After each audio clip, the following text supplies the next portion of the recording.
Good afternoon, children. How are you all? Today, let us study history, tracing changes through 8,000 years. You can see the picture of India, the map of India. First map that was prepared by Ali Idrisi, second map that was prepared by French cartographer Guillaume de L'Isle, and the third picture that was the modern map of India. When you look this map, you can't identify the first map that was prepared by Al Idrisi. He was an Arab geographer. Why he made this map? He made this map to reach India, the subcontinent India. So the difference between the first and map, we want to know the difference between first map prepared by Al Idrisi and the second map prepared by Guillaume de L'Isle, the French cartographer. First map you can see that was prepared in the year 1154 CE, and this produced here is detail of the Indian subcontinent from his larger map of the world. Map second that was prepared in 1720 by French cartographer. The cartographer of two maps are quite different even though they are of the same area. In Al Idrisi's map, South India is where we would expect to find North India, and Sri Lanka is the island at the top. Who is a cartographer? A person who makes maps. Then you try to understand the new and old terminologies. Next we want to know about new and old terminologies. The term Hindustan was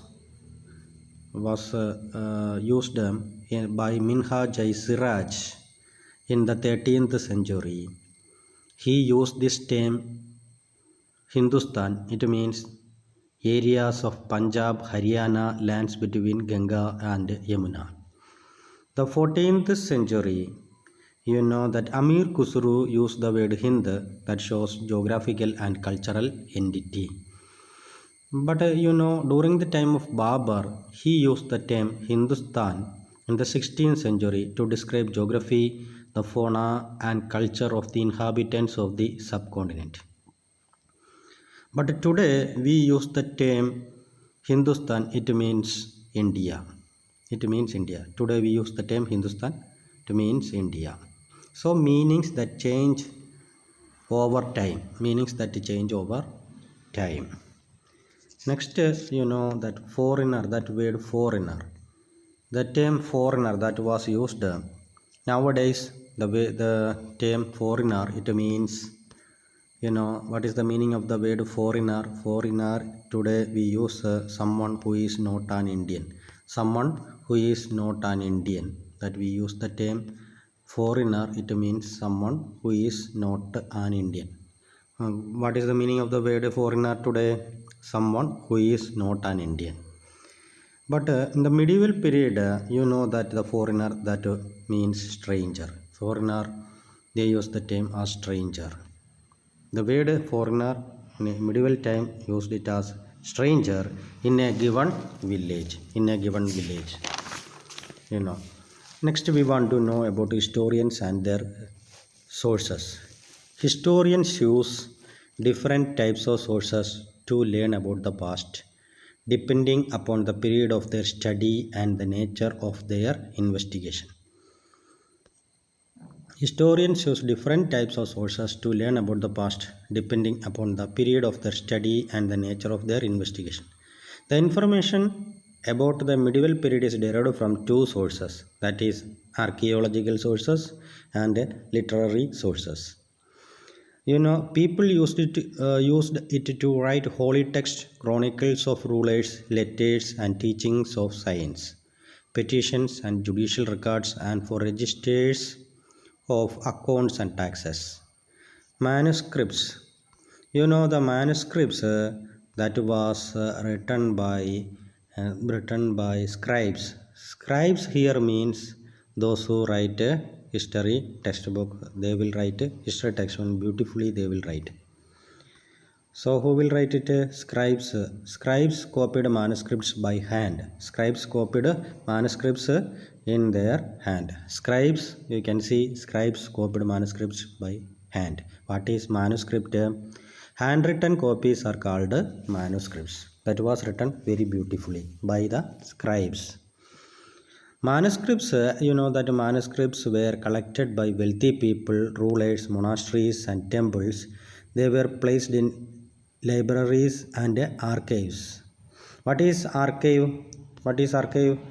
You know that archives that are the places where manuscripts and other documents are stored. Manuscripts and other documents are stored in these archives. Archives are the places where manuscripts and documents are stored. Today, all national and state government have archives where they keep all their old official records and transactions. What are manuscripts? Manuscripts are handwritten copies. In ancient time, barks of trees, palm leaves are written the documents. What are archaeological sources? Historians mainly depend on literary sources and archaeological sources. Literary sources that are textbooks, but at the same time, archaeological sources available to us include monuments, temples, coins, tombs, ornaments, and paintings.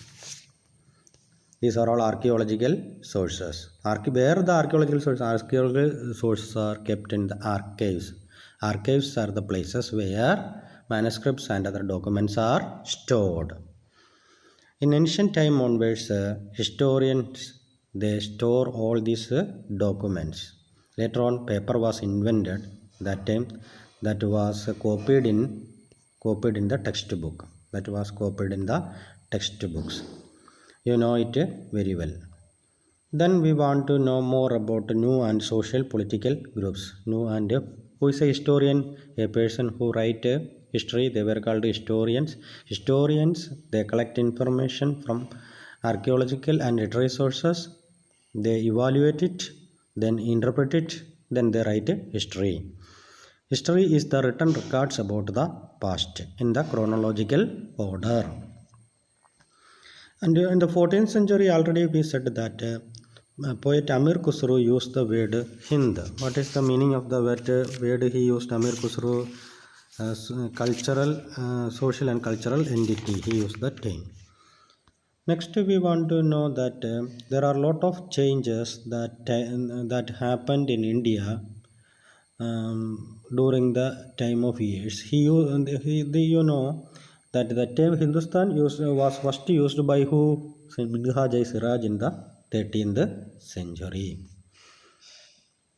So actually, the map that was compiled by Al-Idrisi and you know that Al-Idrisi and Gulami D. Laili that helps the geographers to reach India.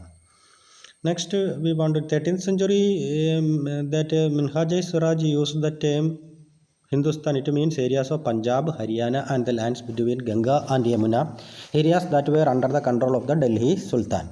Next, 14th century Amir Khusro used the term Hind. It means no political or national meaning. Early in 16th century, Babur used to describe the geographical, the fauna, and culture of the inhabitants of the subcontinent. Today or modern time we use the term Hindustan. It means India. Hindustan Hamara Desh. It is India, the modern nation state. Historians and their sources. Historians mainly depend on archaeological and literary sources. Historians they collected coins, they interpret it. That coins also helps the historians to write history. Inscriptions, you know, the study of inscriptions is called epigraphy. Study of coins, that is called numismatics. Then textual records, manuscripts, these are all helped historians to write history and to interpret history. As time progressed, many technological inventions and new crops brought economic, cultural, and political changes in the medieval period. At different moments in this period, new technologies made their appearance, like the Persian wheel in irrigation, spinning wheel in weaving, Persian wheel in irrigation, the spinning wheel in weaving, and firearms in combat. New foods and beverages that arrived in the subcontinent. New foods and beverages that that arrived in the subcontinent: potatoes, corn, chilies, tea, and coffee. All these inventions, new technology crops, came along with the people who brought other ideas with them as well. As a result, this was a period of economic, social, political, cultural changes. There will be great changes that happened in our country. This was a great period of great mobility. You know that many group of people who became important in this period, there were the Rajaputs. What is the meaning of the word Rajaput? Rajaput means son of a ruler or Rajaputra.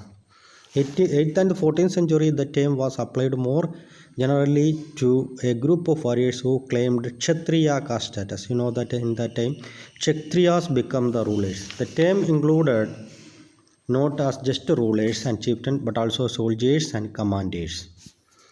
Region and the empire. Region and the empire. Large states like those of the Cholas, Tughlaqs or Mughals encompassed many religions. A Sanskrit prashasti. What is prashasti? Prashasti means praising of the rulers. During the time of Ghiyasuddin Balban, Prashastis that was written, and it explained he was the ruler of the vast empire that stretched from Bengal in the east to Ghazni in Afghanistan in the west and included all of South India. People of different regions, Gauda, Andhra, Kerala, Karnataka, Maharashtra, and Gujarat apparently fled before his armies. It has been said in this Prashastis. Next, we want to know about old and new religions. Old and new religions. That you know that there are a lot of religions that spread in our country, and new religions also come forward. Which was the new religion that comes to India? The new religions that comes to India, that was Islamic religion. We want to know more about Islamic religion that comes to India. That Islamic religion, you know that two sections are there, two sects are there. The Shias and Sunnis are the two sections. Who are the two sections of these Muslims? That is Shia Muslims and Sunni Muslims. Shia Muslims who believed that Prophet Muhammad's son-in-law Ali was the legitimate leader of the Muslim community, and the Sunni Muslims who accepted the authority of the early leaders like caliphs of the community and the succeeding caliphs. There were other important differences between the various schools of law, Hanafi and Shafi, mainly in India, and in theology and mystic traditions. You know, Shias and Sunnis are the two sections. The Sunnis are so named because they believe themselves to follow the custom of the Prophet. Shias are so named because they are the Muslims who followed Ali, the closest relative of Muhammad. So there will be a lot of changes that happen in this time. So which are the changes that happened in our history? You know that Persian wheel that was invented for irrigation, the firearms in combat that was used.